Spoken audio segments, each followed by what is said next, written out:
people can say more things to more people than ever in history, and that is still growing enormously. The contemporary internet and the tools that make it up give us an immense opportunity to reorganize almost any aspect of our own lives. So if you can create an encyclopedia with 1 million people who never met, but the quality is just as good as Britannica, what else could you create? There is this possibility of using these tools to do massive things, which is completely unexplored at the moment. And we can work together in ways that ask a deeper question about the role of government.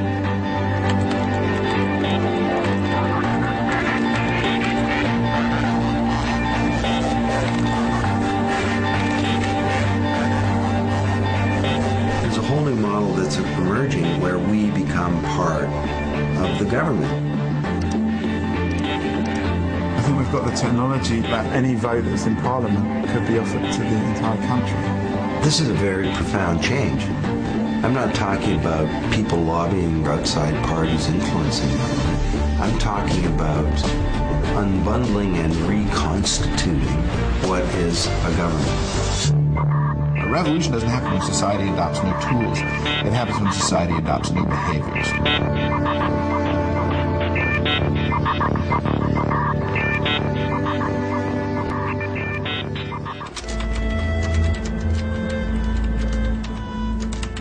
These tools have lowered the cost of doing things to the point where our desire to engage with one another is enough to get things now to happen at a very large social scale rather than just a sort of smaller family and friends scale.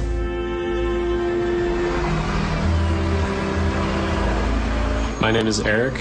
I'm 19 and I've never been overseas, and I'm going to be staying with couch surfers.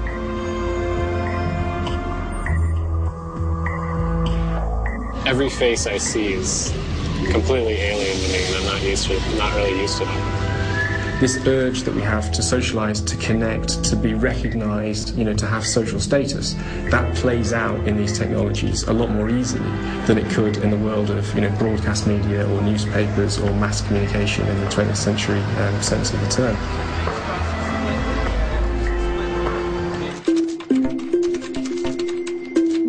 Public services are going to need to change the way in which they see people. They're going to need to find ways of tapping into people's own resources. They're going to need to find ways of connecting people to support one another in the way that sites like NetMums do. It's a message board, basically. It can be a very lonely journey, parenting. It is all about loss of the community, I think, really. So to try and get that community spirit that would have been there so many years ago, we have to find some other way of doing it, and Mumsnet is probably the best way of doing that, I think. Mumsnet builds on what mums have always done in playgrounds, in parks, in groups, but just takes that to a whole different level. I think it's a very impressive example of the way that the web can create large communities of informal knowledge and systematise that and make it very useful. And so the question you have to ask yourself, given how active the users are, is Couchsurfing a small organization because it's got 7 formal employees, or is it a huge organization because it has this enormous number of collaborators? It's the same for Wikipedia, it's the same question for Flickr, it's the same question for YouTube. I'm going to be meeting my Couchsurfing host, Alan. I've never met him before except online. He'll be hosting me for 2 nights. There's a lot of unknowns. The old model of social trust and anointed experts is one of only many, many patterns in which society can both exhibit trust and gain value from those relationships. And we're seeing the other patterns reestablish themselves. At the moment, I'm on my way to go and meet 4 people who I've never met before, apart from online, all Mumsnet posters. I don't really know that much about them, apart from they've all got babies. Get yourself coffee. So what's your name again? Jen. Hi. What we're actually beginning to see is people putting their faith in a different kind of professionalism. The amount of times you read threads about health visitors or some healthcare professional that's given absolutely ridiculous advice. They undermine your own confidence, and I think that's what Mumsnet gives you back. Elliot's quite... People trust the mothers they meet on Mumsnet because they've been mums, not because they're health visitors or social workers or whatever. And so I think there is something about who do we trust. You don't mind me joining you? No, of course not. This is Joshua, by the way.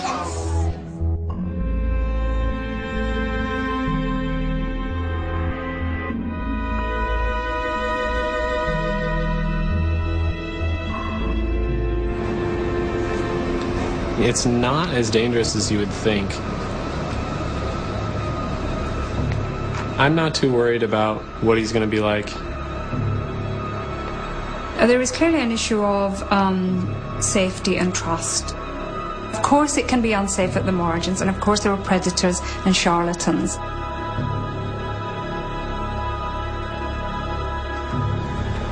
Yep. Hi, Elaine. Yeah, how's it going? What's really interesting about anything like this, any system that tries to apply rules to human behaviour leaves itself open to being gamed.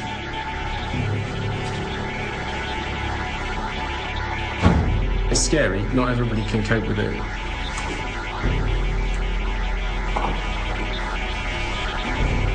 Hello! Hey! How are you? I'm well, how are you? Nice to meet you. Yeah, you as well. All right, so this is your place? Yes, 94. But I think if you show trust, then what tends to happen is that you reduce the incentive to game the system substantially. So just by being open and showing trust, you can actually protect yourself. The flat is quite small, as you could see. Over there is restrooms.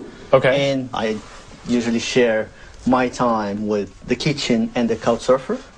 Is this your first time in London, in Europe? Yeah, actually, first time in Europe, first time pretty much out of North America. What are your first impressions so far? It's another world. If you want to use the phone, call someone. I have Skype. There are ways in which we can trust one another. Critically, the couchsurfing site doesn't just work by turning up addresses of random strangers in remote countries. It actually has a number of mechanisms in it, as do many of these services, eBay perhaps most famously with the reputation market. It has a number of mechanisms. I trust sharing things with you if you and I may share again in the future, or if we know someone in common.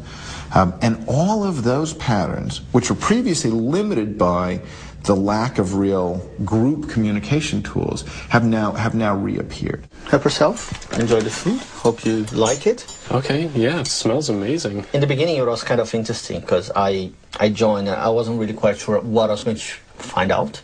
So I saw there was a meeting and I said, well, let me see how the people look like. Because you never know, internet, these sort of things could be a bunch of freaks. But getting there, sitting down, talking to them, I said, well, wonderful, they're open-minded people, they talk about travels. There are so much in common that I said, wonderful, I started joining and coming to the meeting. It's just like a big group of people that most of them you know are already past some kind of barrier.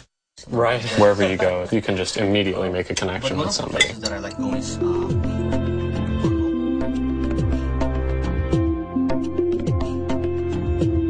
There's more than 500,000 members, 1,500 people meeting up per night to sleep on each other's couches.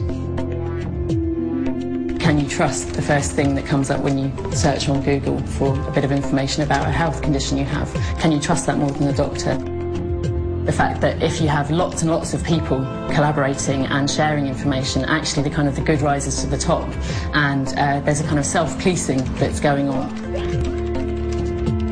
I've seen bad advice, and if there is bad advice, you can guarantee that people afterwards are going to say no, ignore such and such a person. They don't know what they're talking about. If you've got one post that says, do this, and then you've got 25 posts afterwards saying, don't listen to them, they haven't got a clue, then you're not going to listen to them. The more people you have involved, the more people you have kind of tending to the information that's being shared, that is a way of ensuring quality.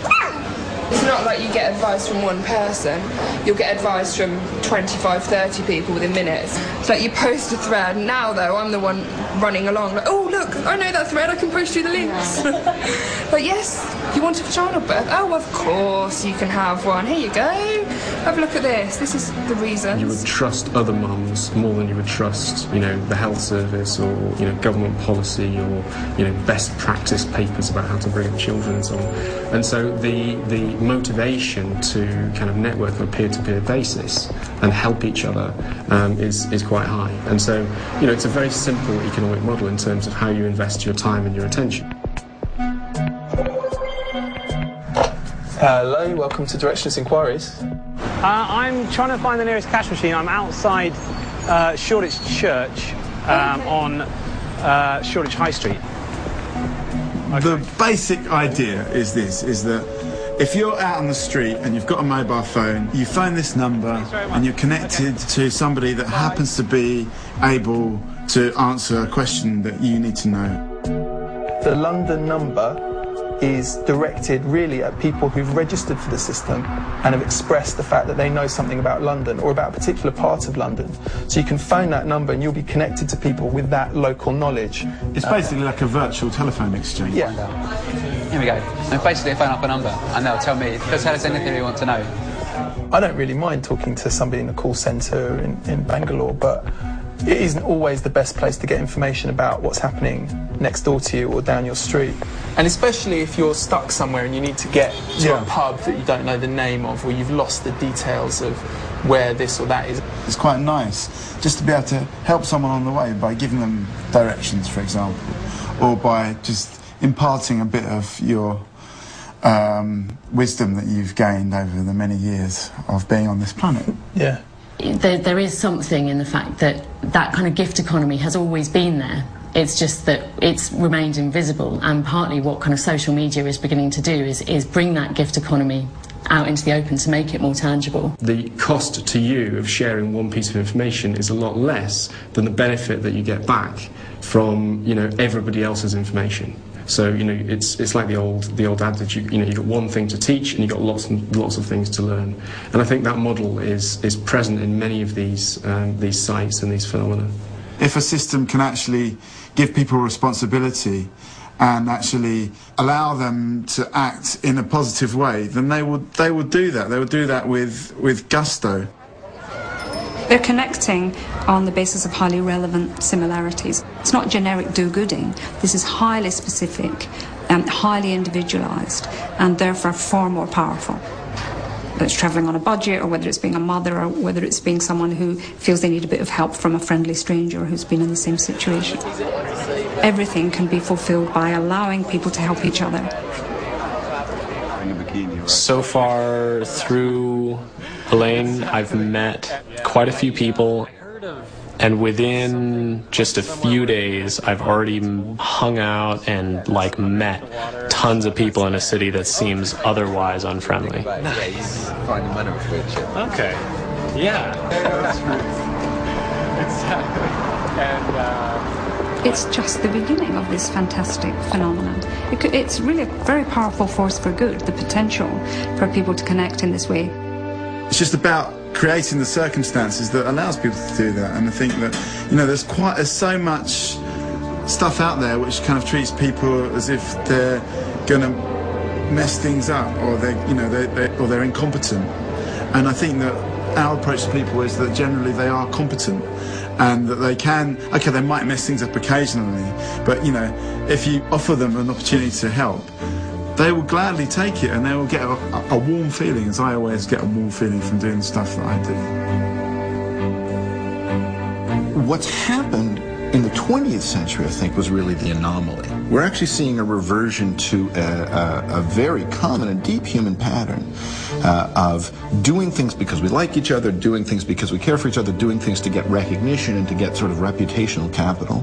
There are collaborative ways of working and doing things which deliver the public service outcome far better than the old model. People will increasingly expect to be able to make choices, to be able to express themselves, to stand up and be counted in more than just a number and a vote or a tick. So how will governments relate to people who are more empowered? If you look at how